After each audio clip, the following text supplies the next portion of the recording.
பனங்கிழங்கு எவ்வளவு? புதுசு தானே இது. அவிச்சதா அவிக்காததா?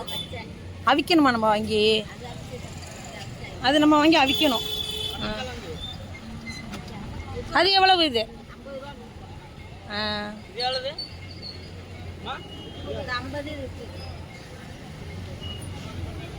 ஏங்க இது புதுசு தானே உண்மையிலேயே?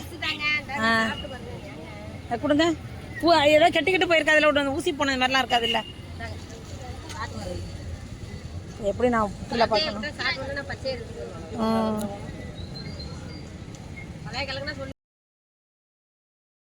இந்த பனங்கிழங்கை வச்சு தான் அருமையான 2 ரெசிபி இந்த வீடியோவில் பார்க்க போகிறோம். வீடியோவை ஸ்கிப் பண்ணாமல் ஃபுல்லாக பாருங்கள். யாரெல்லாம் பனங்கிழங்கு சாப்பிட்ருக்கீங்க அப்படின்னு சொல்லுங்கள்.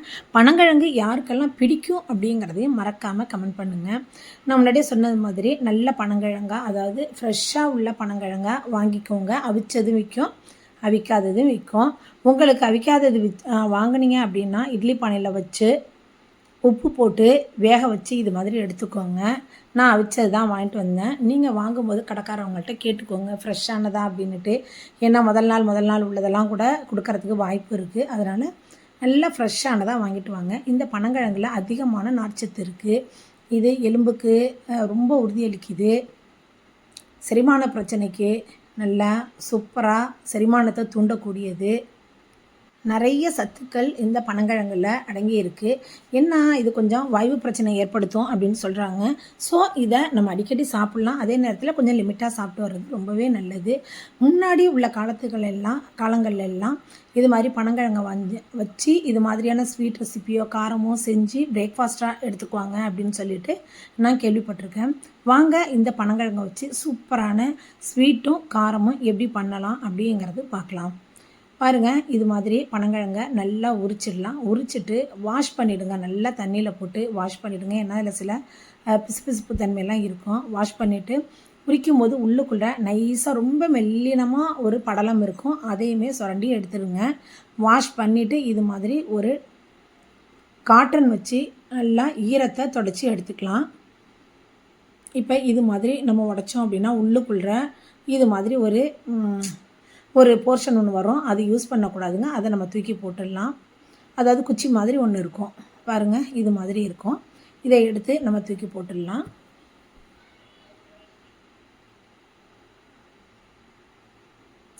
பனங்கிழங்கு சிறு கசப்புத்தன்மை கொண்டது. அதாவது அது கூட ஒரு டேஸ்ட்டாக தான் இருக்கும் நம்ம சாப்பிட்றதுக்கு. எங்கள் வீட்டில் எல்லாருக்குமே பனங்கிழங்கு ரொம்ப பிடிக்கும். நார் அதிகமாக இருக்குங்க. ஸோ இந்த பாருங்கள், இப்படி சாப்பிடும் போதுமே இப்படி நாரை பிச்சுட்டு தான் சாப்பிடணும். நம்ம இந்த ரெசிபி செய்கிறதுக்குமே இது மாதிரி உடச்சி நாரை தனியாக எடுத்துருங்க. எந்த அளவுக்கு உங்களால் நாரை எடுக்க முடியுதோ மேக்ஸிமம் நாரை உங்களால் முடிஞ்ச அளவுக்கு எடுத்துடுங்க. நம்ம வெறும் பனங்கிழங்கு மட்டும் சாப்பிட்டோம் அப்படின்னா நம்ம மென்று கூட துப்பிடலாம். பட்டு இது ஒரு ஸ்வீட் ரெசிபி, காரம் ரெசிபி அப்படிங்கிறதுனால நாரை மேக்ஸிமம் உங்களால் முடிகிற அளவுக்கு எடுத்துருங்க. பாருங்கள், இப்படி உடச்சி பிச்சிங்க அப்படின்னாலே நார் தனியாக வந்துடும். பாருங்கள், நான் காமிக்கிறேன் பாருங்கள் எப்படி இருக்குது பார்த்தீங்களா? இது எல்லாத்தையுமே ரிமூவ் பண்ணிவிடுங்க. முடிகிற வரைக்கும் ரிமூவ் பண்ணிவிடுங்க. அதற்கு மேலவுமே நமக்கு நார் இருந்துச்சு அப்படின்னா அதை ஒன்றும் பண்ண முடியாது. அது ஒன்றுமே ஆகாது. ஸோ பயப்படவும் வேண்டாம்.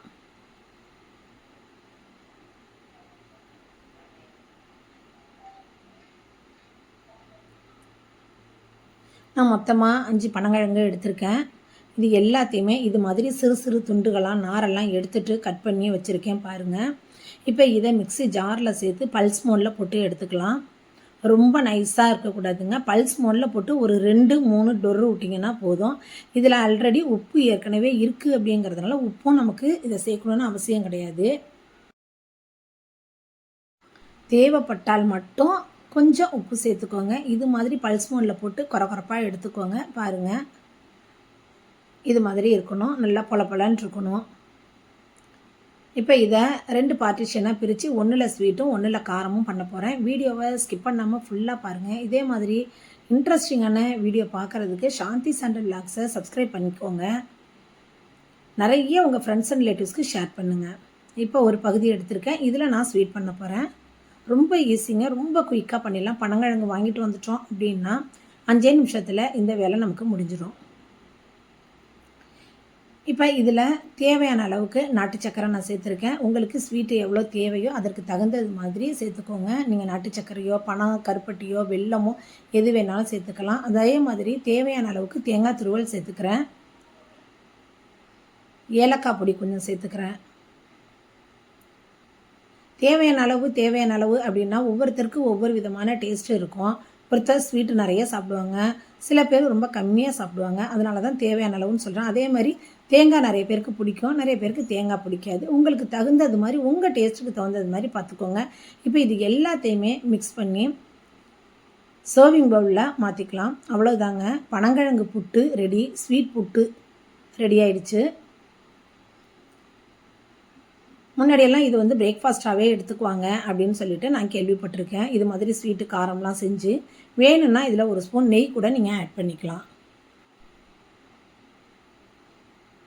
சாப்பிட்றதுக்குமே அவ்வளோ சூப்பராக இருந்துச்சுங்க. அது ஒரு சின்ன கசப்பு சுவை அதில் இருக்கும், அது வந்து டேஸ்ட்டாக தான் இருக்கும். இப்போ மிச்சம் இருக்கிற அந்த பனங்கிழங்குல நம்ம காரம் செய்ய போகிறோம். அதற்கு ஒரு பச்சை மிளகா, 2 காஞ்ச மிளகா சேர்த்துக்கிறேன், 2 பல்லு பூண்டு நான் சேர்த்துக்கிறேன், 2 அல்லது 3 உங்களுக்கு எவ்வளோ விருப்பமோ சேர்த்துக்கோங்க.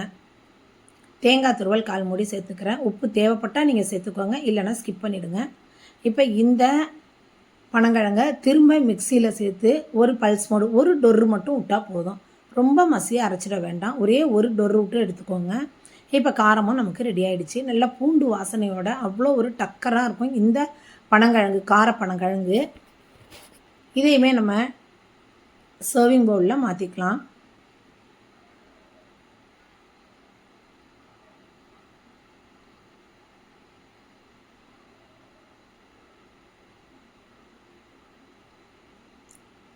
நிறைய பேருக்கு பனங்கிழங்கு ரொம்ப பிடிக்கும். எனக்கு முன்னாடியெல்லாம் வந்து பஸ்ஸில் போகும்போதெல்லாம் பனங்கிழங்கு அந்த ரோட் சைடு விற்கும்போது வாங்கி சாப்பிட்டுட்டு போகிற ஞாபகமெல்லாம் வருது.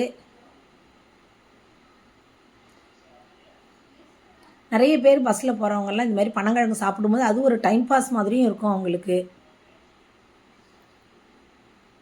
அவ்வளோதாங்க, சூப்பரான பனங்கிழங்கு ஸ்வீட் புட்டு ஒன்று ரெடி ஆகிடுச்சு. இது கார புட்டு. மேலே நான் ஒரு நட்ஸு ஏதாவது வச்சு கொஞ்சம் தேங்காய் துருவல் சேர்த்து டெக்கரேட் பண்ணிக்கலாம். அவ்வளோதாங்க, சூப்பரான இந்த ரெசிப்பியை நீங்கள் கண்டிப்பாக செஞ்சு பாருங்கள். பனங்கிழங்கு உடம்புக்கு ரொம்பவே நல்லது. பச்சையாக கொடுத்தா நம்ம குழந்தைகள் வந்து நார் இருக்குது, கசப்பாக இருக்குது அப்படின்ட்டு வேண்டாம் அப்படிம்பாங்க. அதனால் இது மாதிரி ஸ்வீட்டாகவோ காரமாகவோ நீங்கள் செஞ்சு கொடுங்க. இது மாதிரி சீசனில் கிடைக்கக்கூடிய வெஜிடபிள்ஸாக இருக்கட்டும், ஃப்ரூட்ஸாக இருக்கட்டும், இது மாதிரி கிழங்கு வகைகள் இது எல்லாத்தையுமே நம்ம சீசனில் கிடைக்கும் போது கண்டிப்பாக நம்ம சேர்த்துக்கிறது ரொம்ப ரொம்ப நல்லது. இந்த ஸ்வீட்டை நீங்கள் செஞ்சு கொடுத்தீங்கன்னா இது பனங்கிழங்குல தான் செஞ்சாங்க அப்படின்னு யாருமே நம்ப மாட்டாங்க. அவ்வளோ ஒரு அருமையாக இருக்கும். நான் இப்படி கொடுக்கும்போது கூட என்னோடய சிஸ்டர்ஸ் எல்லாருமே ஆச்சரியப்பட்டாங்க, பனங்கிழங்குல இப்படியெல்லாம் செய்ய முடியுமா அப்படின்னுட்டு. கண்டிப்பாக நீங்கள் ஒரு தடவை இது மாதிரி ட்ரை பண்ணுங்கள். இது மாதிரி செஞ்சு ஒரு டைனிங் டேபிளில் வச்சுட்டிங்க அப்படின்னா ஸ்வீட் பிடிக்கிறவங்க ஸ்வீட்டு, காரம் பிடிக்கிறவங்க காரம் எடுத்து ஒரு ஸ்பூன் எடுத்து வாயில் போட்டுட்டு போவாங்க. இதே பனங்கிழங்காக இருந்தால் கண்டிப்பாக சாப்பிட மாட்டாங்க.